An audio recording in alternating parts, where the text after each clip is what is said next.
hello, and an amazing good afternoon. Welcome on board, wherever you are watching us from. This is our special edition of the Women's African Cup of Nations happening in Morocco. Special edition. Here we delve into the matters, the very latest hands-on, the news making waves. We are breaking down our Black Queens. They are far away in Morocco, and it's a big game against the defending champions. I am Bernard Bakeotre. Of course, I'm not doing this alone. I'm here with my brother, Gabi Ofe. This is an all-important fixture. The Black Queens of Ghana's Kimlas Bjorgren have a chance to turn all the odds in his favor.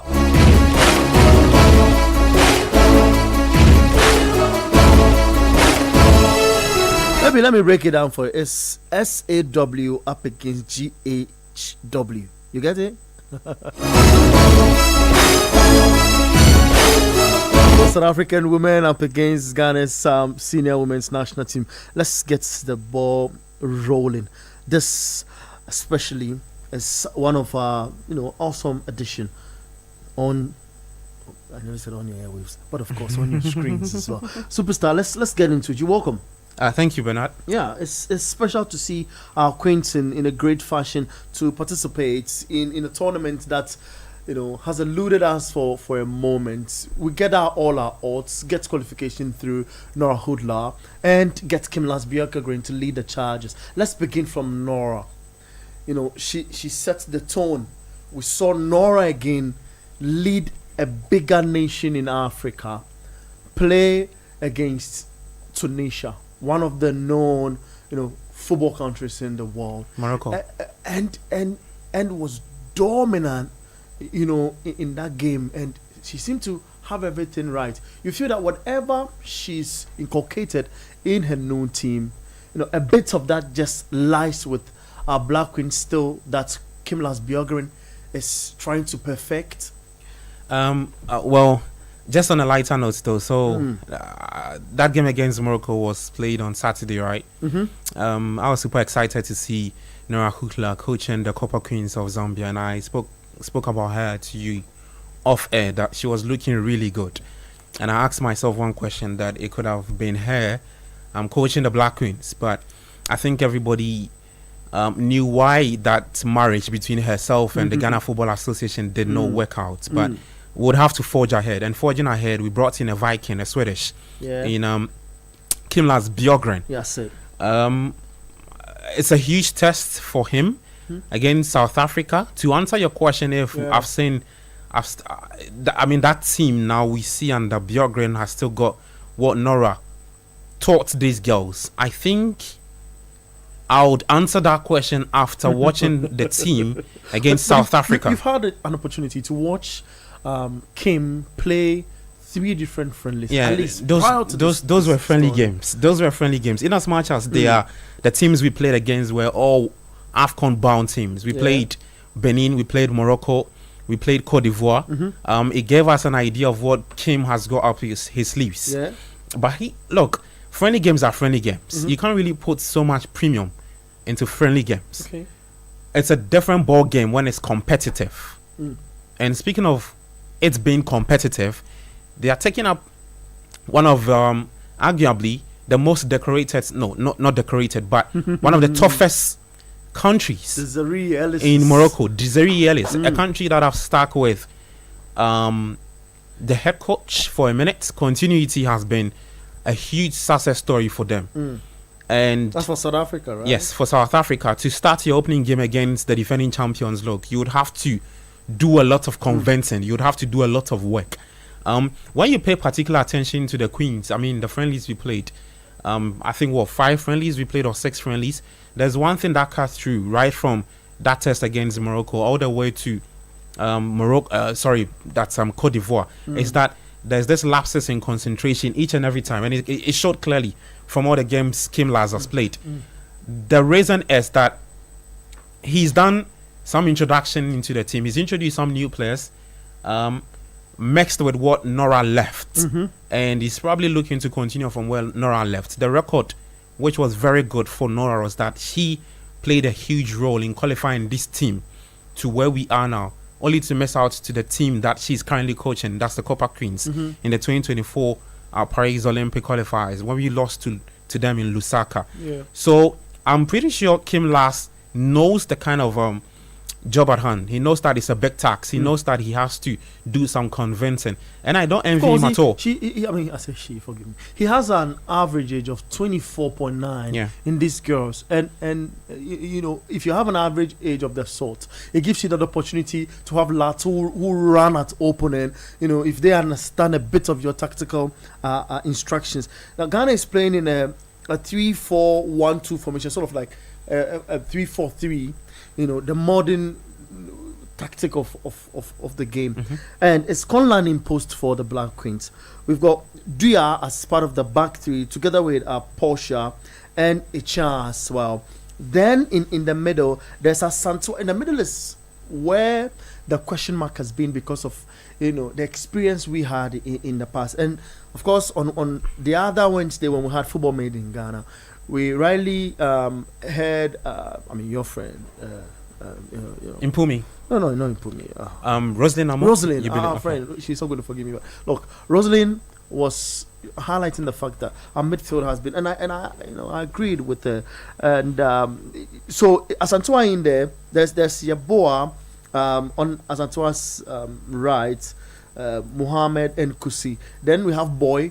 A new introduction if you want. Then Bodua and Bedu, leads for the Queens.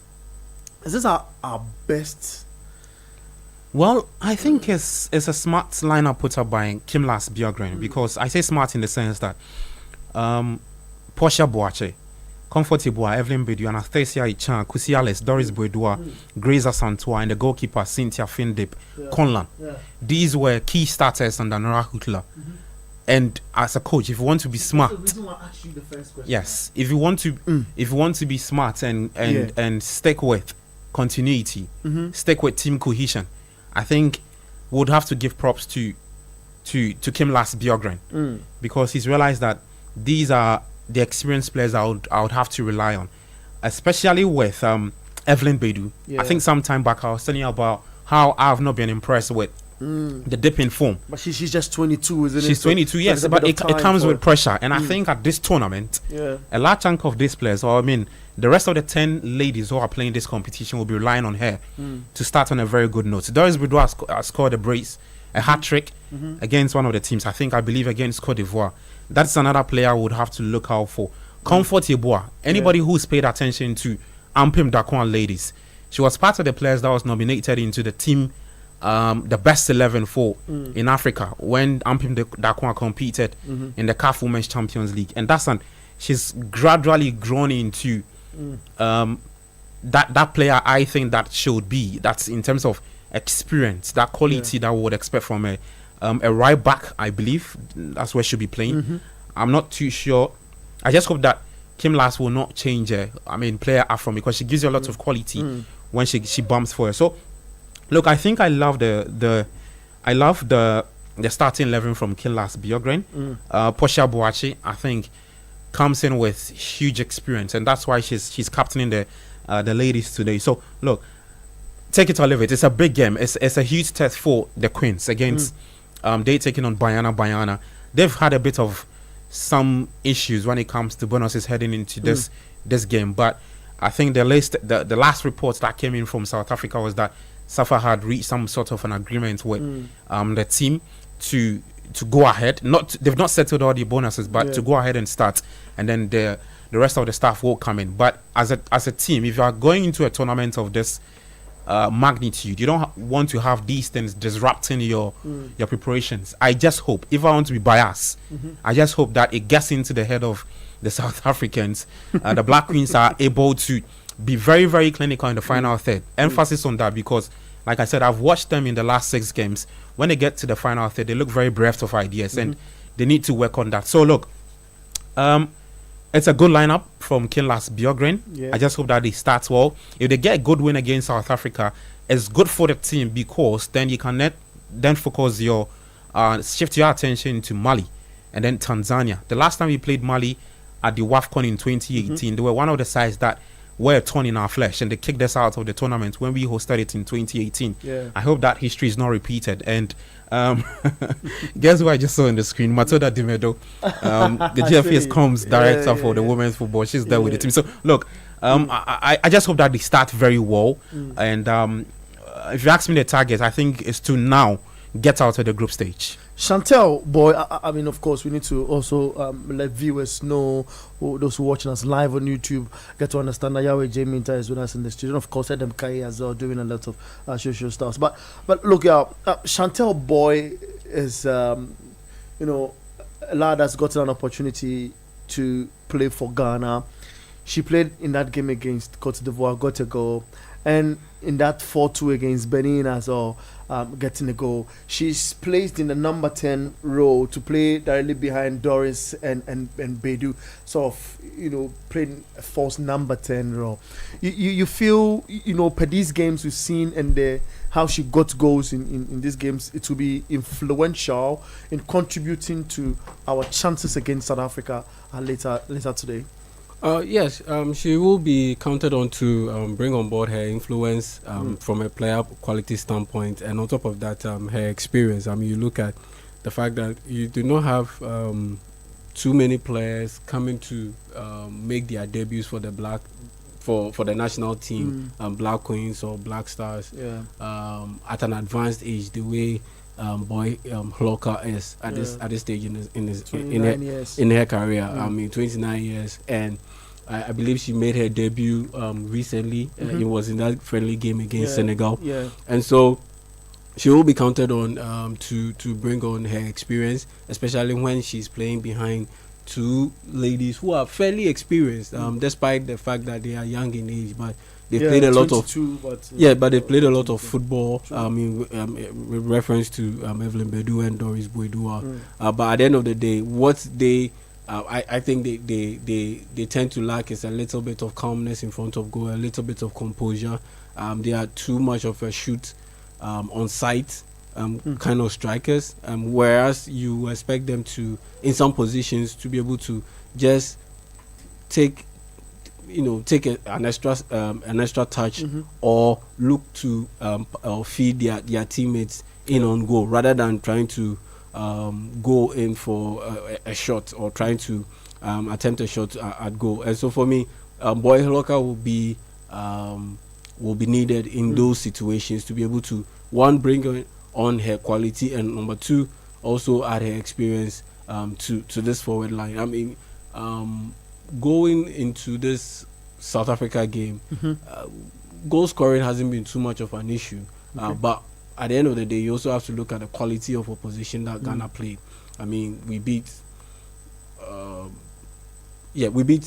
Botswana. We beat Botswana. Malawi. Yes, we beat Malawi 3-1, and the second game we beat Benin 4-2, and then we lost to Nigeria by 3-1. And so you look at 3 games, we scored 3, we scored 4, and we scored 1. So that's 8 goals in 3 games. And yes, you can question the quality of the Benin team, the Malawi team, but at the end of the day, they still managed to score 7 goals in those 2 games, and that's a good thing going for the Black Queens. And so it's all about they having just a little bit of composure in front of goal, and I'm happy that our front three have been exposed to the top level football out there, because back in the day, that's what I believe limited someone like Evelyn Bedu, someone like Doris Boydua, because you could tell that they needed a little bit of refining. And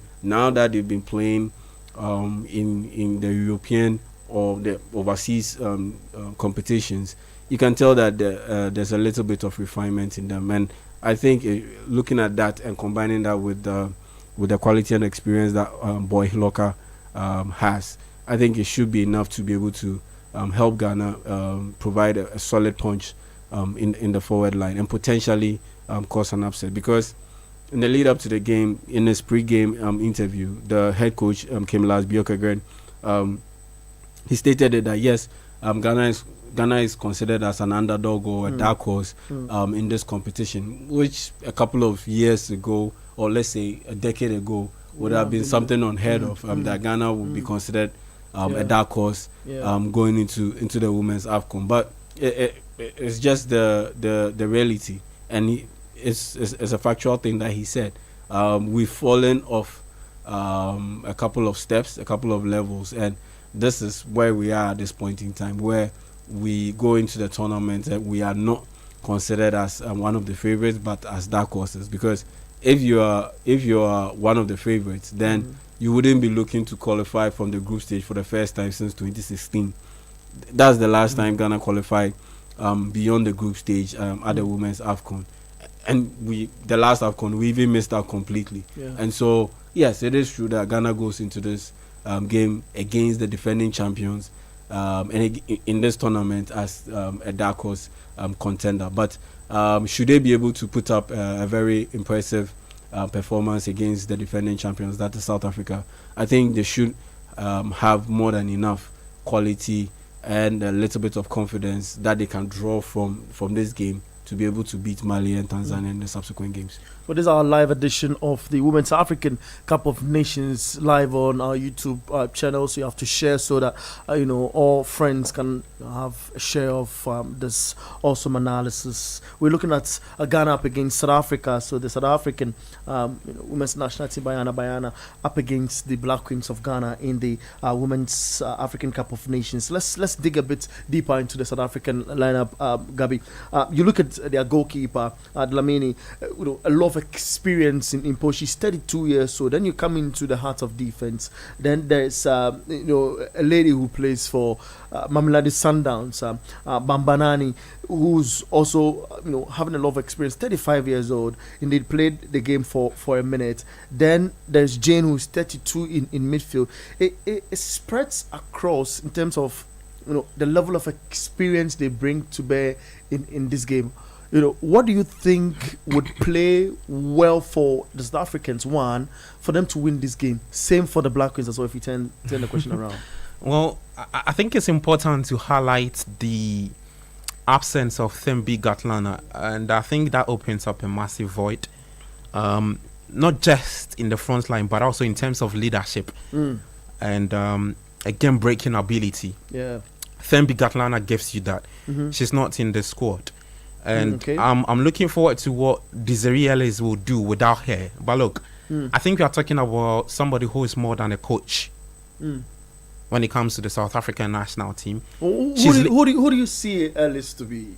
She's just like the soul of the team. Like say in the men's football they call him like a father, like the Carlo Ancelotti. Yeah. I think she's in that bracket. You can put her in that space. That look, she's carved this huge niche for herself, and she's literally the Bayana team. All right, take it or leave it. She's brought up some good talent. I like the point you built that she's the Bayana team. She's that. So that would have been probably a headache for Safa if they had lost her, rather than I think going to the tournament without their iconic player in Thembi Gatlana. I would want to see how they shape up without her at this tournament. But I think the team has got some good quality up front that can step in Thembi's absence. And for Desiree, I'm not too sure she would look at Ghana and say, yeah, clearly we are the dark horses. And so probably I'm going to disrespect you guys and open up, be very expansive. I think she'll be very cautious with the approach. I think she'll be a bit pragmatic. That's what she's played her football for.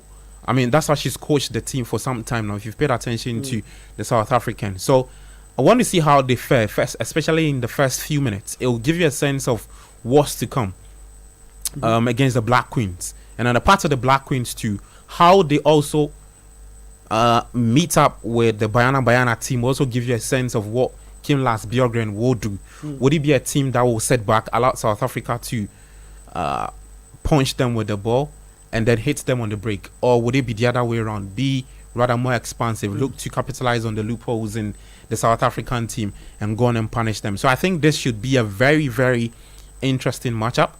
But of course, we are Ghanaians hoping that the Black Queens will hoist the flag of Ghana very high. And they start very well with 3 points. The other issue that they have to deal with on the part of the Black Queens, the South African team, is the funding issues. I hope that is just behind the minds of these players, because they are players. Some way, somehow, it would get into them. Have they been signed up properly heading into the clash against the Black Queens? On the part of Ghana, I think we've had a fair share of our issues as well. I mean, the comms director of the team came out to squash some reports that the team was stranded and blah blah blah. The ministry said we've not neglected you and all these things. These things play into the minds of these two. So we've had our own shares. Yes, so it's more of like two teams who are going to the tournament with a bit of niggling issues. So let's see what should come up in the first half. See, we'll be drawing the live to a close shortly. But yeah, I mean, you look at our team in the first 45 minutes. You see us scoring, for example, because you are particular about the number of goals we got in our friendlies that we played. I struggle with first half predictions. I'm looking at it from the 90th minute point of view. And yeah, do I see Ghana scoring a goal? Yes, I see Ghana definitely scoring a goal. But do I see Ghana winning the game? That's a bit tough to say. And honestly, I'll be surprised if the Black Queens walk away with a win. A draw wouldn't be too much of a surprise, considering all the factors or the circumstances that South Africa had to go through in the lead up to the tournament. A lot of distractions. A couple of players also missed out on competing in this tournament. So if the Black Queens get a draw, I wouldn't be too surprised. It will be a very good result for them.